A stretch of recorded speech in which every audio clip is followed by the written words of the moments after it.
feeling. I mean, you're just rocking, so I might as well go for it. Go ahead. But I was like, how do you, when you've grown up not learning that stuff, it's not even, honestly, in my opinion, it's not even an awareness. It is an awareness, maybe, but it's an awareness you don't even know that nothing about. So you can't even be held responsible for that because you were never, we are what we brought up to, right? You are a product of your upbringing. I'm sorry. There's a lot of that is true. Mm-hmm. So if I never did that as a child, how would I know what that is? Nobody ever said, Diana, how are you feeling? Diana, do you feel happy today? No. We ate because good things, we ate because of bad things. It was never an identification of a feeling there. Now, me personally now, I talk to my kids about that stuff. I talk to other people about it. And I'm big on telling people, stop and just think, what are you feeling? What exactly are you feeling? I journal that. Like I get up and I journal that. And if I got throughout my day, I go, what are you thinking, Diana? What are you feeling? How do you feel right now? I'm excited right now because I'm on here. I finish here, I'm going to get sushi. I'm super excited. I love sharing my testimony. I love telling people what's happened in my life. So it's a good feeling. Was there fear? Yeah, there's a little fear because I don't like talking in front of people. But that's okay. That's okay. You just feel it and keep it going. Mm-hmm. Doesn't mean it stops you. You don't paralyze because of it. I have, but I don't today.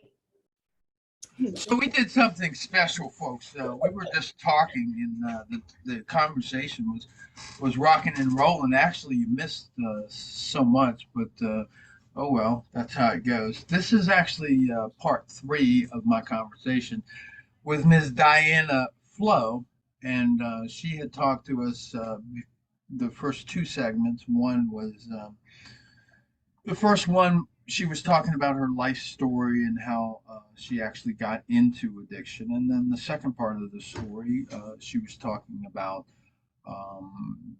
the moment that she realized that wasn't going to work in her life and what she did. And to the point where that is out of her life. So that's where we are right now. And what we want to talk about right now is really just, continuing with the foundation that I want you to have, which is recovery is a 3-phase process. You're going to have to learn how to manage yourself. You're going to have to get some recovery capital. You're going to have to learn how to say no. You're going to have to learn how to set boundaries. You're going to have to learn how to put your screen where people can see it. You're going to have to learn how to have people on your speed dial. You're going to have to learn a whole lot of things that you need to do in everyday life to keep you from engaging in that addiction. And then, of course, once you get some kind of supremacy there where that's not really a problem, the second phase that you need to move into is healing. And healing is actually a 2-phase process. Number one, most people that are addicted to something, they face something in their lives that they weren't able to process well. That's just a fact. People are mean, they're treacherous, they're wretches, and they do things that hurt people. And people, many times when they're young, they process something with a juvenile brain that they're not able to process. So they misprocess something and then they try to escape from it. And the addiction from there takes on its entire life. So recovery is reversing that process. And then once you get a hold of not doing the particular substance or drug or whatever it is, you got to figure out why did you do it in the first place. Because if you don't figure out why you did it in the first place, maybe you'll do it again, but maybe you won't do it again. And then what you would do is something else, and maybe that something else is worse. So basically, it's called cross addiction. You see a guy, he's an alcoholic, stops drinking, then he goes to gambling, and it just goes to something else. So it's not really about the addiction, and really is never about the addiction for anybody. It's about what's causing the addiction, and when you eliminate what's causing the addiction, somehow the addiction mysteriously goes away. But what people try to do is they try not to act out in the addiction, and they don't get rid of the addictive mind as well as the addictive thoughts and gain a healthy mindset. So I think a lot of what we're going to talk about in the recovery process. It's things that you do to keep that healthy mindset. So, with that, Diana, talk about what do you do now? How do you keep yourself in the game? What do you want everybody to know? How they can keep themselves in the game and live a successful recovery life, knowing that it's not a one and done thing, that recovery is something that you do every day. So I will say that first of all, it is like you said, it's a process. So what I do today is not what I did years ago. To get where I'm at, I did all that we talked about earlier for many, many, many years. So today, a lot of what I do today, it is still personal growth. I still, I get up every day, I read a meditation, I read a scripture, I don't go to meetings like that now, but I have a support group of people. So I have people like you, and I have people like, I have a coach, I talked about a coach. So I have accountability people in my life now. I don't go to meetings, but am I against them? Absolutely not. Meetings are fantastic. And I just choose, a matter of fact, I said I'm going to go to one. I love them. I just don't go right now because I'm busy, and I'm not at that place where I have a need for it now. Let me say it that way. I say to people all the time that as this journey, if you do the work that I did, that I talk about doing, that I show you how to do, then you will grow to a place where you're not dependent on a meeting. You go because you enjoy, you help other people. So that's what I believe. That's what's happened with me. Now, mind you, I think I said earlier, I went to meetings for over 10 years, every single day almost. So today, I do a lot of journaling. I have my coach. I do my scripture reading. I do my meditations. I help other people. That's huge for me. And I think that's huge for staying sober. I think that's, even though I don't go to an AA meeting, I'm always helping other people. I go to the prisons. I'm getting ready to go to the prisons and do some teachings in there. And the same thing that we're talking about, the process of how to change your mindset. So I daily focus on my mindset. I daily focus on growing. I read I am statements to myself every day. I say I am statements. I have a list of what's called I am statements. I am whole. I am healthy. I am recovered. I am who I want to be. I have a whole list of the things that I am. I read those things to myself every day. And I don't just read them. I look in the mirror and I tell myself those things and I believe them things. So that's a huge part of what I do now. Journaling is one thing that I do. But honestly, if I'm totally honest with you, I think a lot of where I am right now is I'm not that girl no more. That girl's dead. So the things I did then, I don't think are a requirement for me to be sober today because that girl died. I created a new person. I am a new person today. So that I don't do, I don't necessarily do the same things I did, but the things that I did early on are what gave me the freedom to do what I do today. Does that make sense how I said that? Oh, everything that you said makes 100% sense. Because, again, you just did exactly what you did before, where you gave somebody, you gave them a blueprint that if they go back and listen a couple times to what you just finished saying, you gave them a blueprint of what they need to do and how they need to think. So thank you for doing that. What is like one of the what is this thing you're dying to tell me that I need to know if I was like an addict today? What is it? What is that one thing that you want me to know? I'm Mr. Addict. What do you want me to know? I'm no different than you are. If I can do it, anybody can do it. If I can get sober, anybody can do it. If I can change who I was, you can do it too. If you are determined and apply yourself, you have to be willing You have to be ready and determined. You can do the same thing that I can do. If you follow the same footsteps I followed, you won't be the same person I am. I'm not saying that, but you will get the same results when you're ready. You have to be ready and willing. That's key to it. Ready, willing, and follow through. Determined. And it takes a lot of determination, but you can do it. But I want to say, of all things, if I can do it, nobody's left out of this. Nobody's better than the other one.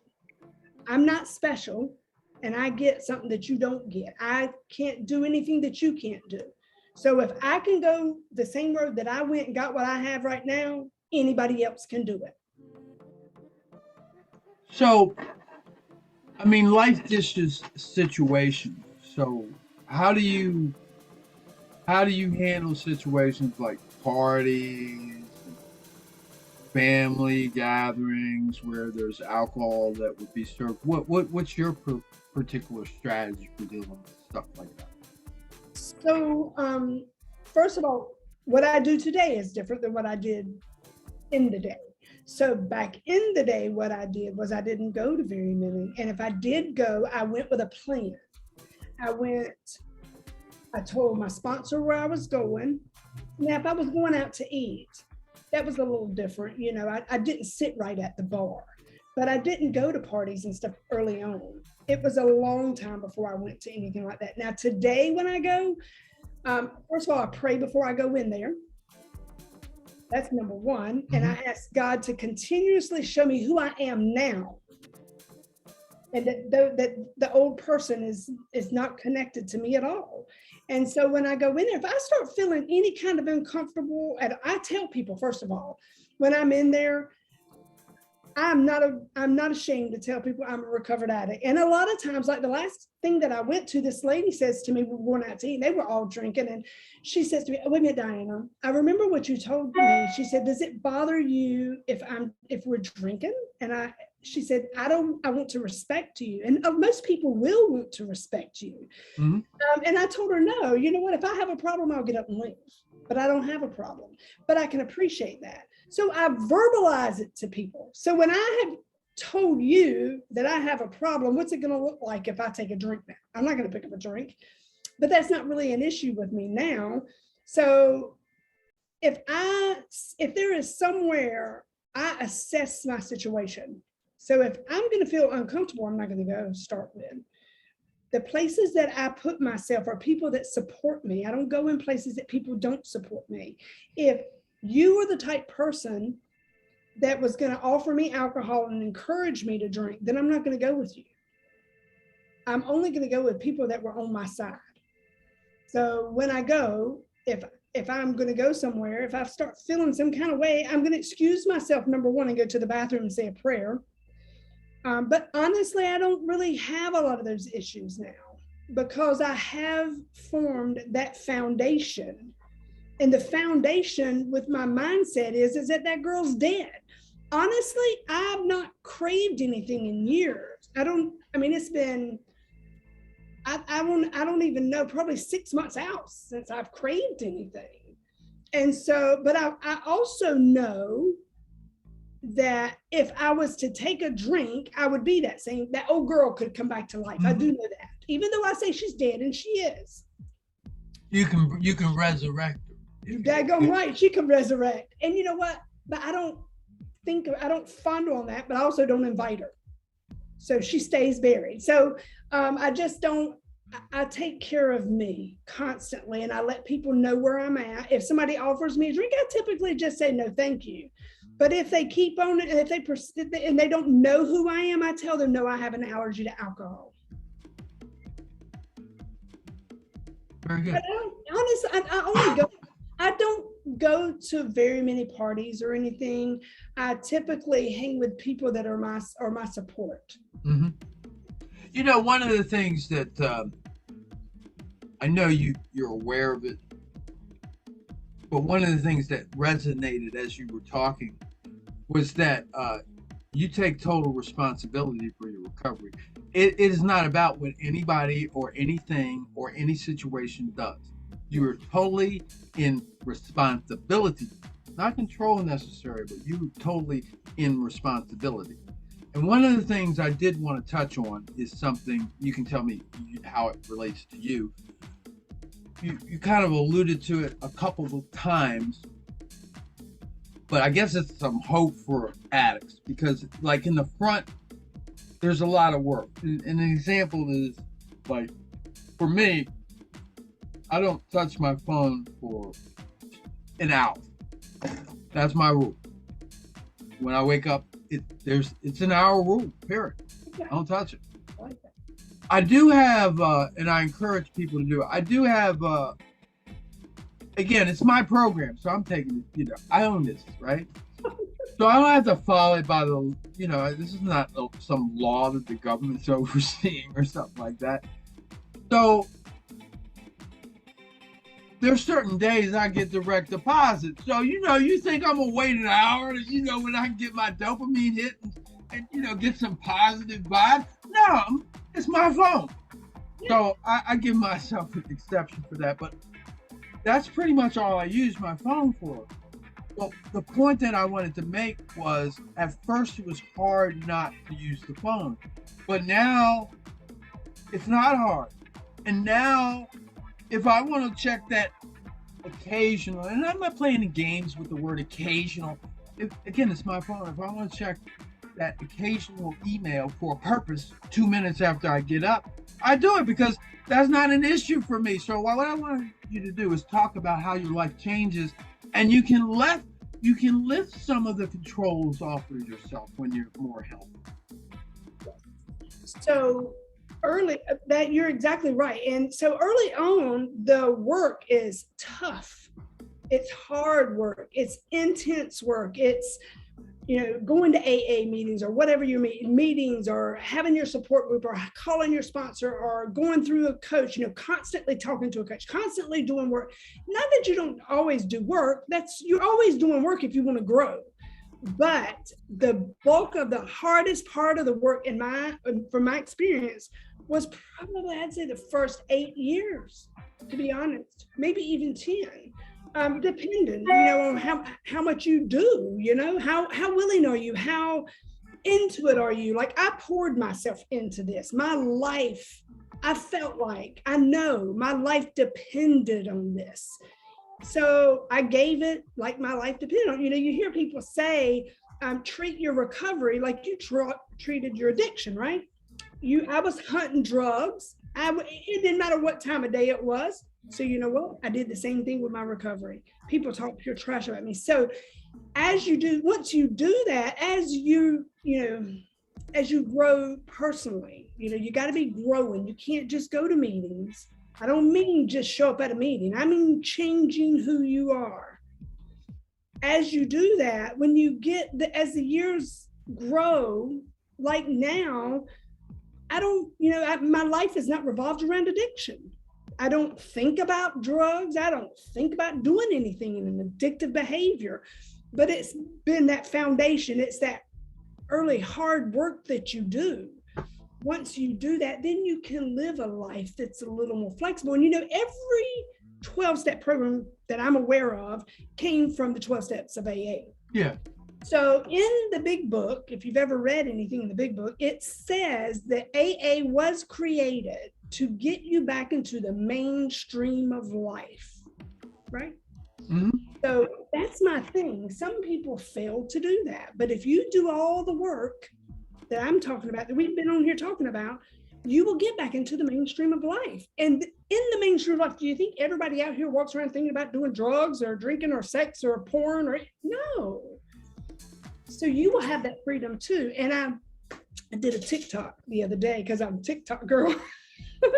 And I did it on the promises of AA. And what you're asking, it just goes hand in hand with that, because are you familiar with the promises of AA? No. I don't know if I'm going to quote them just right. I used to read them all the time, but I will tell you that if you read the promises of AA, they do come true, and it is exactly what you and I are talking about right now. I can tell you what they are if you want me to, because I know. That's fine. I can look them up, and I'm actually. I typically know them by heart. you know what? You didn't know that we were going to be here. But here's something that I did want you to address on. Um, so you did kind of confirm that as you grow, you can take some of the restraints off yourself, right? Yes. Okay. So there's some. Let's go with AA promises. I have ADD. Let's get one thing out of the way first. So the AA promises says this. And I used to read these every single day so that I could remind myself of these promises. Okay. I want to make sure my mic's where it is.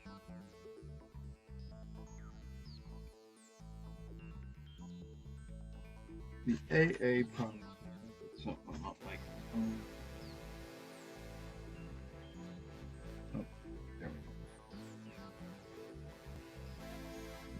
So, just for the people that are concerned, the AA promises says if we are painstaking about this phase of our development, we will be amazed before we are halfway through. Number 2, we are going to know a new freedom and a new happiness. Number 3, we will not regret the past nor wish to shut the door on it. Number 4, we will comprehend the word serenity and we will know peace. Number 5, no matter how far down the scale we have gone, we will see how our experience can benefit others. Number 6, the feeling of uselessness and self-pity will disappear. Number 7, we will lose interest in selfish things and gain interest in our fellows. Number 8, self-seeking will slip away. Number 9, our whole attitude and outlook upon life will change. Number 10, fear of people and of economic insecurity will leave us. Number 11, we will intuitively know how to handle situations which used to baffle us. And then number 12, we will suddenly realize that God is doing for us what we could not do for ourselves. Wow. So that's good. I mean, so that is any addiction, right? Yeah. So as those, I read those things every day, and as those come to life, and then you get to this place where you can live without that constant having to do these addictive things. So you take the lid, the lid starts getting easier, life gets easier. So I think they just kind of go hand in hand with the question, because that truly is how I see that kind of how it flows.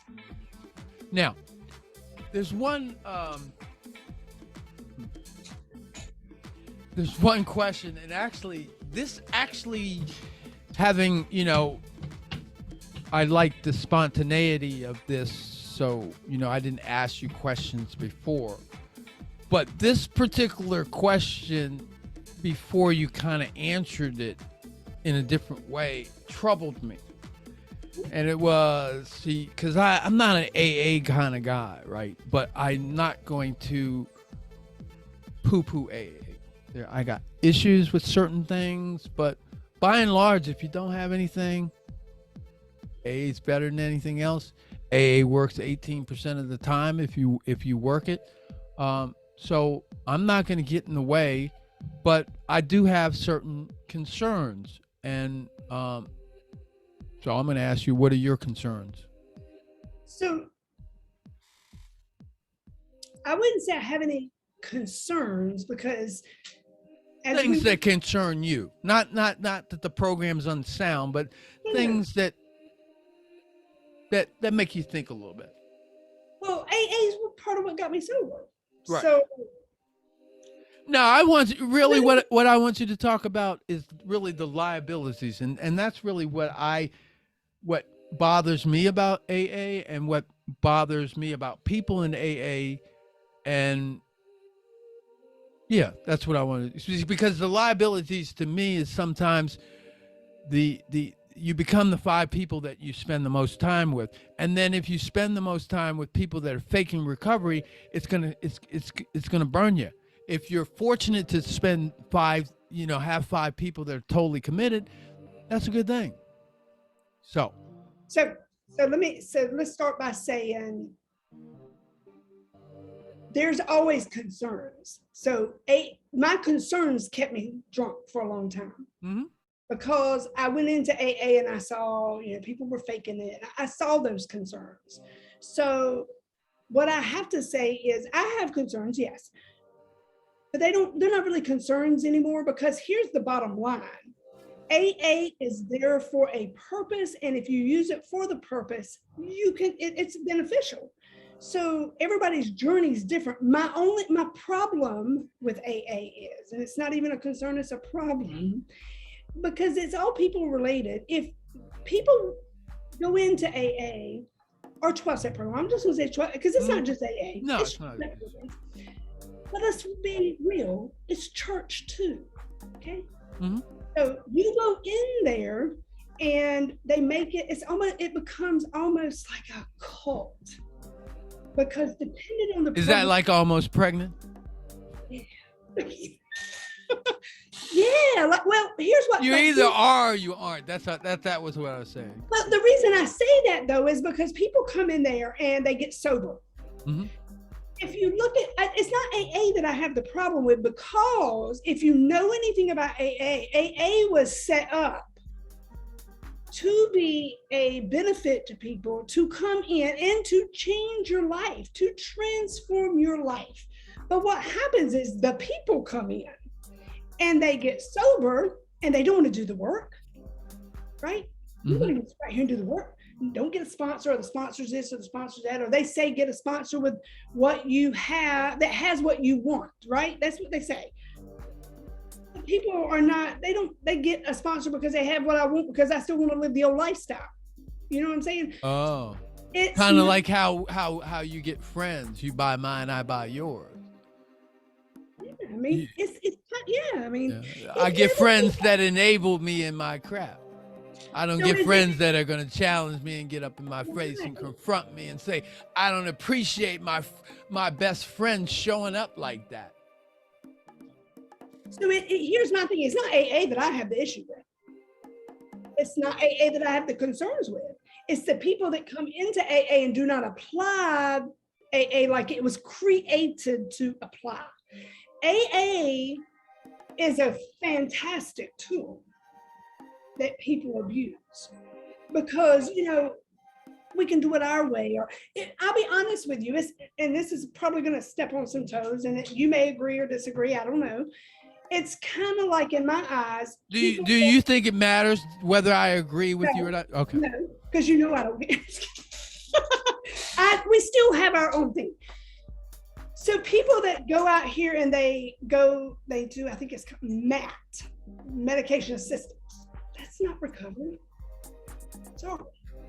Go to all the meetings you want. Call it recovery if you want, but it is a drug that you are using to replace recovery. MAT is good to keep you alive if you are about to die, but that's not recovery. Don't call it recovery. It's not recovery. It's not it. So AA, my concern with AA is the people are not the same today. Like when I went into AA, my old sponsor was an older lady. She has Alzheimer's now. And she had to have a male sponsor because there were no females. Now, AA says they do not recommend opposite sponsors. People do it anyway now. So it's the people that I have my concerns with, more so than AA. And when I say AA, the cult-like, what bothers me is in the big book, it plainly tells you that, like I said earlier, that AA was created to get people back into the mainstream of life. But people don't do that. What they do is, a lot of them, I'm not saying everybody, but a lot of them go to AA or 12-step programs. That becomes their life. They got to go for 25 years. And they'd be like me. I know people that go to AA every day or every week, or AA is their life. And if they saw me and they said to me, do you go to meetings? And I said, no. They'd be like, oh my God, you're going to relapse. No, I'm not going to relapse. So my concern is more the way people apply AA. Mm-hmm. And also, you know, one of the things as a coach that you don't want to do with a person is you don't want a person to be dependent on that system. And you had mentioned dependency on system. You want them to depend on the tools that the system has, that they would use the tools. But you don't want nobody to depend on you or to depend on the system. So I guess it's time for us to go. And I know that we're going to do another podcast in the future, probably a question and answer. And I think I want to make sure that we leave as in the most fresh way as possible. So I'm going to just ask you to remind us, what is it that you want us to know, that we need to know about our recovery journey? Everybody is worth recovery. Everybody is worth recovery. Everybody has it in them to recovery. As long as you're willing and connect, get a coach. Get you somebody that'll help you. Somebody that's been there, somebody that has experience that can help you come through it. But most of all, don't think that you can't do it. You can. You can do it. Appreciate that. Now, you want to give us your Twitter handle, your TikTok handle? You can give us every kind of handle you got, as far as I'm concerned. I have, for my TikTok, it is Diana.Flowe, Flowe, one N in Diana. And then you can reach me at floweconsulting@gmail.com. I am on Facebook as Diana Sipes Flowe. And let's see, what a Twitter, I'm not really on Twitter too much right now, but I think it's Diana Flowe. I don't do Twitter a whole lot. I have an account, but I'm not a big Twitter person. I have Snapchat. And I'm on Instagram as Diana Flowe. And you're on LinkedIn as Diana Flowe. And I'm on LinkedIn as Diana Flowe. And I do trainings. I do coaching. I do mastermind groups. I do a lot of stuff. So yeah, absolutely. Reach out for, even if it's questions. I take questions, I'm all about helping. If you've got volunteer stuff you want me to be a part of, I'm a part of that. I share my story in various, I love to share my story because I love for people to see that anybody can recover. Anybody can. I feel like I'm a hope dealer. Because so many people, I thought I couldn't do it. I could do it, and if I can do it, anybody can do it. So instead of being a dope dealer, I'm a hope dealer now, and I love it. That's pretty inspirational, hope dealer. I think I want to add that to one of my businesses, hope dealer. Yeah. Absolutely. Right? Yep. It's been a pleasure, Diana. It really has been a pleasure.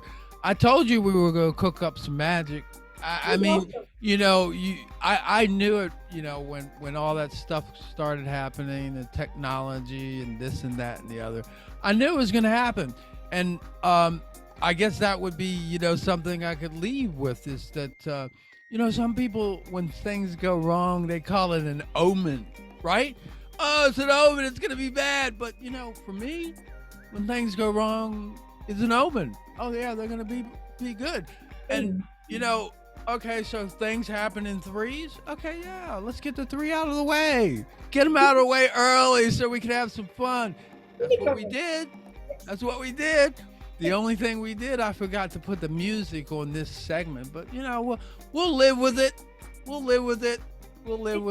And you know what I want to say to you, thank you so much for having me on here and allowing me to be able to share my journey. I'm so grateful for that. I appreciate you. Well, thank you. I couldn't not do that. And I would just encourage anybody that listen to this to listen to it again, because there's a lot of mechanics that they can use for recovery, no matter what it is. You did tell us an inspirational story, and you're reminding us right in our face that, yeah, you can recover. And you brought to our attention something, I'll bring it to our attention in a different way.